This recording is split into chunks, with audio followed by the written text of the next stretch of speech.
Hello and welcome everybody, and thank you for joining me again. My name is Wilky and I am still playing a Black Desert. As I said, I'm gonna play around here and there and to basically just figure out if I wanna spend more time with the game or not. As I said in the initial video, I don't plan or I don't have time to come back fully to go, ham, grind, or play 12 hours a day. That's definitely not something that's gonna happen anytime soon, or presumably not within the next 3 to 4 months. So I probably won't go overboard and be too active, but I might actually play around casually here and there. Like I said, I do enjoy the Awakening weapon for Blados quite a bit. As you can see, I actually bought one from the marketplace because, like I said, upgrading is not my fort, or rather, RNG is usually not on my side. So yeah, basically I'm just doing some random quests they probably implemented to help people to catch up. Like there's new quests that give you more black zones, like the one I currently do, where I have to defeat 500 of each, and this one will give me 15 Blackstone's weapon and 20 armor, so this is actually a pretty heavy boost.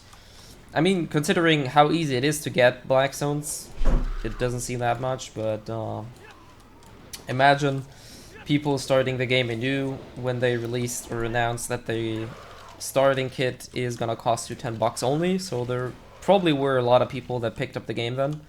So for those people, these new quests are pretty good to at least get on a plus 15-ish stage or something, to get on a somewhat playable level. Like I said, my gear is not too good either. I just basically grabbed the tree green Awakening weapon, but I think I should be able to clear most of the content with it, so I'm not too afraid about that. Now, in one of the other videos I said the performance still jumps around, and I'm not sure if you can see the FPS on the top right, but if you do, you can see that it jumps around quite a bit. However, I'm not sure if it was in the game before as well, pardon me, or if that's something they implemented because a lot of people were complaining about the frame rate issues and stuff. You can see the settings right here. I am playing on medium textures. This will prevent a lot of texture popping for me, so I prefer it on this one, even though it looks a bit worse. If you don't know the difference, you're probably not gonna spot it. But what I mean by texture popping is that certain textures load only at a certain distance, and that is worse for me if I play on high than on medium. Also, I'm currently playing on very low, even though I have a pretty decent PC, but there's an optimization mode, and I'm just gonna pop it in there. To be fair, the game doesn't look as shoddy as I expected it to look. I mean, sure, everything, the grass and everything, but I still don't understand, for whatever reason, they don't allow us to just disable shadows on our own. Because most of the changes you can see right now is, I'm just gonna switch back again. My frame rate is a lot more stable this way, and my PC is not having so much trouble. And if I go back to the very low mode, obviously the game is gonna look a lot more lively, colorful and stuff. You see these shadows and everything and stuff like that is the major change that happened. But the game feels just so much more, I don't know, it doesn't feel as fluent for me. So I will probably go and have my way with the optimization mode, even though that kind of bugs me that with such a PC I have to do that. But even in towns, I usually have around 60-ish FPS with this, so this seems really good. And I said initially that pretty much all we have to do, or all they have to do, is give us an option to disable shadows on our own, because there's no function to do so. And I'm not sure if we can dig up any of the settings in a config file to manually disable shadows, because this is literally where most of the performance is lost, especially in GVGs or towns, because there's so much happening, so much around that has to be rendered and has to be calculated for processed. So yeah, like I said, my model looks pretty much the same. Most of the things that change are the lighting, which I'm not really having issues with that. and the shadows disappeared. Now the textures may look a bit iffy, and I'm not entirely sure how the game is gonna look like on video if I have these settings on, or off rather. So I'm not entirely sure if this is something feasible, at least if I want to make videos. But for now, like I said, effects-wise, I still see everything. There's nothing being chopped down there. So PvPing should be no issue with that setting. And I'm basically the person that prefers performance over looks, especially in a game where reactions, reflexes, and everything kinda determine the outcome of the game, or fight, whatever. So yeah, other than that, like I said, I'm pretty much, for now, having a blast. I mean, I took an almost half-a-year break, so the Awakening is still enjoyable for me.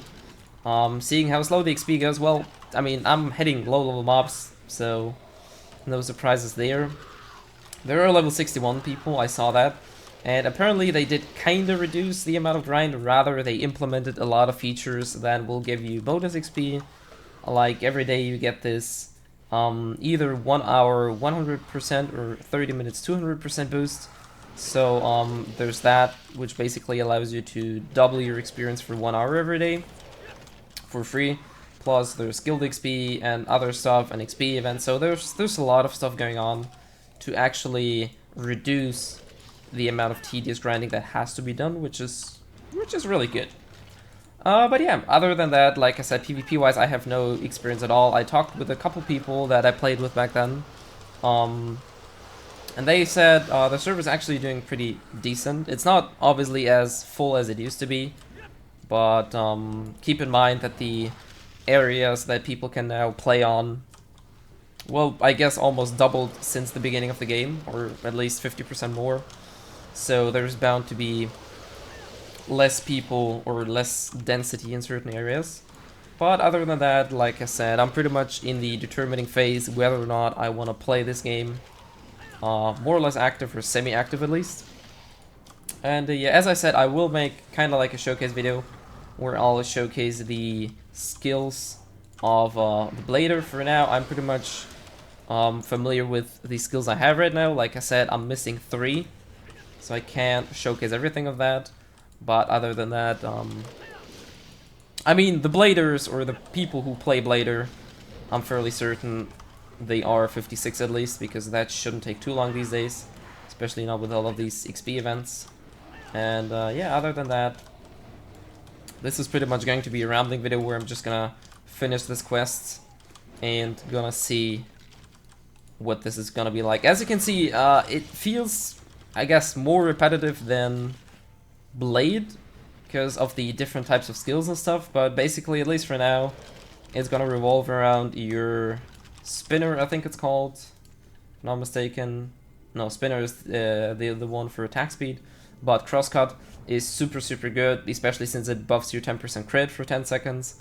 It has a good innate crit, and it recovers, if you hit multiple enemies, you're gonna recover the willpower you spent. And the other one is Spinner, that gives you 10% attack speed. And other than that, I don't think there's a debuff I currently have to use. So, this one's kind of neat. This one, I'm not sure if this is any good for PvE. Yeah, but other than that, I never used Cross Crusher. I assume this is more of a PvP skill because it has 15% slow. It deals a tremendous amount of damage, but it has a really long windup, so it's kind of meh. And below the belt is really freaking amazing. This is probably my most favorite skill right now. Let me see if I can... Yeah, this should be good. Looks dope on the effect. Has a super long radius. Recovers a lot of willpower if you hit multiple enemies. And is a very quick execution. So yeah, I really like this skill. Probably my most favorite, as you can see. Very good radius. But other than that, it's probably gonna revolve around these 2 to 3 skills. Maybe this one. I'm not entirely sure yet what the most efficient PvE rotation is gonna be. Anyways, we're just gonna accept this quest. I assume I'm gonna have to walk around Trent, or... Well, that was actually it. Shame. So this was the last of these quests, apparently. Oh, well, I was hoping for more. I was hoping for Abandoned Monastery or maybe Trent. Yeah, but I think that's pretty much it. Anyways, hopefully you guys enjoyed me just randomly talking about the game again, and give you a possible view of if there's gonna be more content or not. Like I said, maybe there is, maybe there isn't. I'm just gonna make this up for how long the game's gonna entertain me and how much time I do actually have to spend to be sort of feasible or have my fun into the game. And if it works out and if I can manage with my schedules and not have my studies completely screw up again for that, then I'd probably dive into the game steadily again. But as I said, I am no position right now to fully go into the game again. Anyways, my phone's ringing, so this is pretty much my signal for me to cut down the game. Hopefully you guys enjoyed this video, and yeah, let me know if there's anything specific or anything I might have forgotten, and yeah, see you guys next time.